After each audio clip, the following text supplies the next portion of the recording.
Guys, welcome to my channel. Last video में हमने कुछ बेसिक टर्म्स के बारे में बात की थी, कैरेक्टर, ट्रेट, एटसेट्रा। इस वीडियो में हम उसे आगे कंटिन्यू करेंगे। So let's start. सो हमारी नेक्स्ट टर्म है अलील और अलीलोमॉर्फ। डिफरेंट और alternative form of gene is called allele. Means कि जो अलील है हमारी वो जीन की डिफरेंट या अल्टरनेटिव फॉर्म होती है। Alleles arise due to mutation. Alleles is present on the same locus of homologous chromosome. So allele कैसे बनती है? स्टार्टिंग में वाइल्ड टाइप की ही अलील होती है, वाइल्ड टाइप यानी डोमिनेंट टाइप की। बाद में उसमें म्यूटेशन की वजह से रिसेसिव आ जाता है, जिसकी वजह से अलील की एक फॉर्म हो सकती है, दो फॉर्म हो सकती है। तो ये सारी स्टार्टिंग में वाइल्ड टाइप की होती है, डोमिनेंट टाइप की। बाद में म्यूटेशन की वजह से इसमें बहुत सारी फॉर्म्स आ जाती हैं। एक जीन की डिफरेंट फॉर्म किसकी वजह से आती है? म्यूटेशन की वजह। किसी भी जीन की जितनी भी अलील है, जितने भी फॉर्म्स हैं, वो होमोलोगस पेयर ऑफ क्रोमोसोम पे सेम पोजीशन पे प्रेजेंट होती है। ठीक है। So our next topic is phenocopy. When two plants with different genotype place in different environment and produce similar phenotype called phenocopy. Phenocopy को समझने के लिए हम नीचे वाला एग्जांपल देखते हैं। हमने दो प्लांट लिए, एक का जीनोटाइप कैपिटल टी है और दूसरे का जीनोटाइप स्मॉल टी है। अब इनका दोनों का जीनोटाइप अलग अलग है। तो अगर ये एक नॉर्मल एनवायरनमेंट में ग्रो करते हैं तो जो कैपिटल टी वाला है वो टॉल होगा और जो स्मॉल टी वाला है वो ड्वार्फ होगा। लेकिन अगर हम ड्वार्फ प्लांट के ऊपर कोई केमिकल डाल दे या फिर कुछ एनवायरनमेंट में ऐसा चेंज कर दे तो जो ड्वार्फ वाला प्लांट है वो टॉल में ग्रो कर जाएगा। बट इसका जीनोटाइप कैसा है? ड्वार्फ के लिए। अब जीनोटाइप तो उसका ड्वार्फ के लिए, ठीक है, और वो ग्रो कर गया एनवायरनमेंट में चेंज की वजह से या फिर केमिकल, जो हमने केमिकल यूज़ किया या फिर हमने जो एनवायरनमेंट में चेंज किया उससे ये ड्वार्फ प्लांट टॉल प्लांट में कन्वर्ट हो। उसी तरह जीनोटाइप ना सेम होते हुए भी फिनोटाइप सेम होना इज नोन एज फिनोकॉपी। तो ये दोनों ही प्लांट एक दूसरे के क्या हो गए? फिनोकॉपी। एक बार फिर से समझा देता हूँ। हमने दो प्लांट लिए, दोनों का जीनोटाइप अलग था। एक का जीनोटाइप था कैपिटल टी, दूसरे का जीनोटाइप था स्मॉल टी। जो कैपिटल टी वाला है वो under normal environment tall grow करेगा और जो स्मॉल टी वाला है वो ड्वार्फ ग्रो करेगा। बट हम एनवायरनमेंट में चेंज कर दे या कुछ केमिकल यूज करे ड्वार्फ प्लांट के ऊपर तो वो क्या करेगा? वो ड्वार्फ प्लांट को टॉल में ग्रो करा देगा। तो जीनोटाइप ना सेम होते हुए भी फिनोटाइप सेम होना is known as phenocopy. By changing environment, the phenotype of an organism may be changed, but genotype never change. इसका मतलब है कि हमने एनवायरनमेंट में जो चेंज किया उसकी वजह से जो ड्वार्फ प्लांट के ऊपर चेंज आया कि वो ड्वार्फ से टॉल हो गया, वो चेंज जो है वो फिनोटिपिक है, उससे जीनोटाइप में कुछ चेंज नहीं आएगा। उसकी जो आगे की प्रोजनी होगी वो ड्वार्फी होगी। आगे समझ में? नेक्स्ट मूव करते हैं। हमारा नेक्स्ट टॉपिक है forward genetics. Genetic study start from phenotype proceed towards genotype called forward genetic.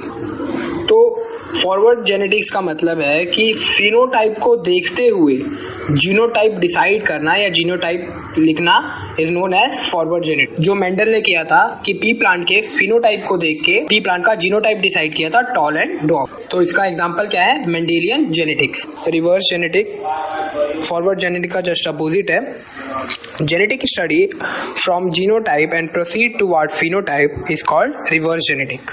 It means कि जीनोटाइप को देखते हुए किसी का फिनोटाइप डिसाइड करना या गेस करना is known as reverse genetic. इसका एग्जांपल है HGP। ठीक है। और next topic is hybrid vigour और हेटेरोसिस। तो इसके अंदर क्या होता है? इसके अंदर जो ऑफरिंग होते हैं वो पेरेंट्स से अच्छे होते हैं। मीन्स उनमें कुछ ऐसे कैरेक्टर देखे जाते हैं जो पेरेंट्स में नहीं होते या उनके जो कैरेक्टर होते हैं वो पेरेंट्स से ज़्यादा सुपीरियर होते हैं। तो हम इसे रीड आउट करते हैं।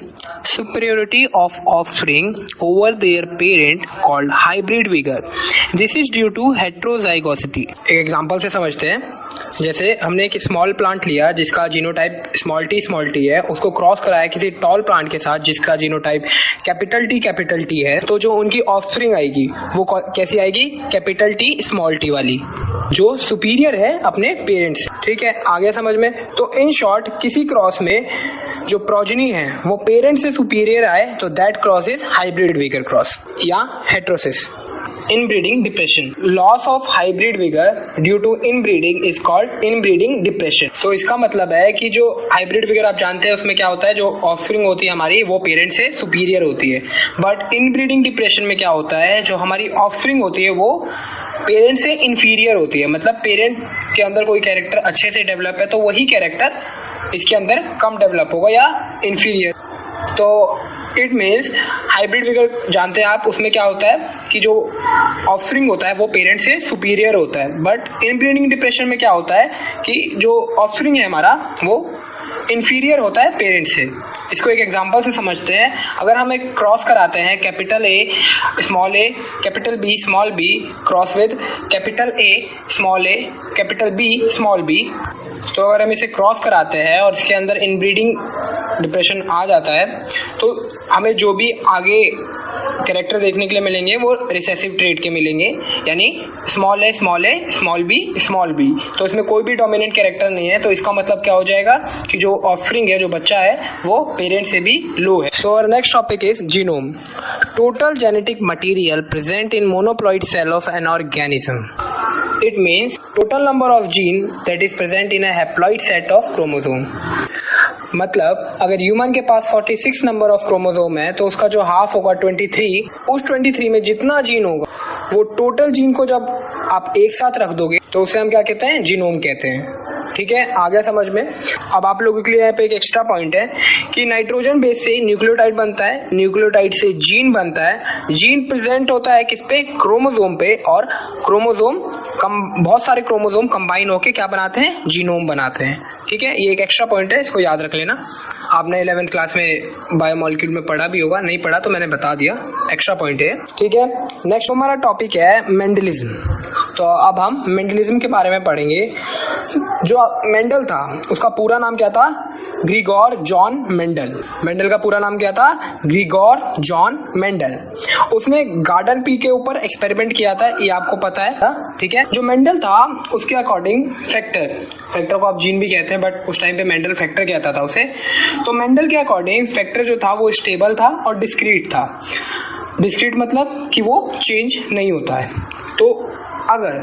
तो वेरिएशन कहाँ से आते हैं? इसका जवाब मेंडल के पास नहीं था। जो मेंडल का एक्सपेरिमेंट पीरियड था वो 1856 से 1863, टोटल 7 ईयर का उसका एक्सपेरिमेंट पीरियड था। ठीक है, पी प्लांट के अंदर टोटल 14 नंबर ऑफ क्रोमोसोम्स होते हैं। सेक्स क्रोमोसोम एक भी नहीं होता है, 0 होता है, क्योंकि वो क्या है? बाइसेक्सुअल है, as it is bisexual. Next is Mendel choose 7 contrasting characters. Mendel ने 7 कंट्रास्टिंग कैरेक्टर चूज किए थे जिससे उसके पास 14 ट्रेट्स आए थे। वो 14 ट्रेट्स और कैरेक्टर्स ने जो चूज किए थे हम देखते हैं टेबल में। तो पहला कैरेक्टर उसने जो लिया था वो लिया था स्टेम हाइट, और इसके जो उसके पास कंट्रास्टिंग कैरेक्टर आए थे वो थे टॉल और ड्वार्फ। सेकंड कैरेक्टर उसने लिया था फ्लावर कलर, इसके जो कंट्रास्टिंग ट्रेट्स उसके पास आए थे वो थे वायलेट एंड व्हाइट। थर्ड था हमारा फ्लावर पोजीशन, इसके ट्रेट्स से एक्सियल और टर्मिनल।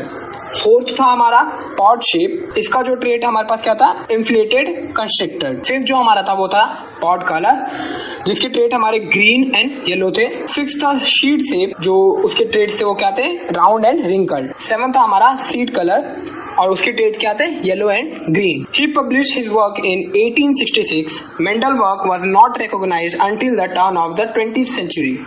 तो जो मेंडल ने इतना कुछ किया था उसने इसको 1866 में पब्लिश किया, बट उस टाइम तक उसके इस वर्क को किसी ने रिकॉग्नाइज नहीं किया था।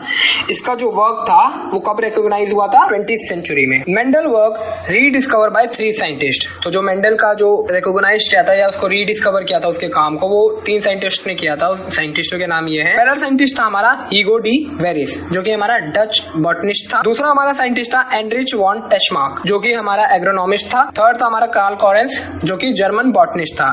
इन तीनों साइंटिस्ट ने क्या किया था? मेंडल के वर्क को रीडिस्कवर किया था। ठीक है, तो आज की वीडियो में बस इतना ही।